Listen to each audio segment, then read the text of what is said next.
A lot of people are asking about the progress at the Lauridsen Skatepark in downtown Des Moines, so we went to check it out. Crews from California who are professionals in building skate parks are moving along, pouring a lot of concrete for ramps and bowls. That's the pool-looking one, and just with pretty much everything else this year, the pandemic has impacted their progress and finish date. We've had some delays due to weather, getting some material because of COVID.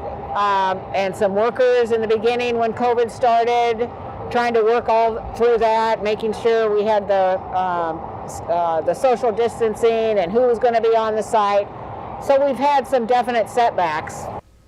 The skate park was set to open this fall, but it won't be fully operational now until next year. Late spring, we're told, at the latest, and when it opens, skaters will have another reason to shred. So we are super excited about the WOW sculpture as part of the skate park.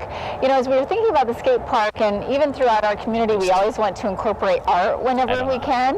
And what if at the skate park it was skatable art? That makes it even more of an attraction and more unique. And then to really see it come to life and spell wow, that is definitely what you think when you see it, when you drive by, and I think that's what the skaters are going to think when they skate it too.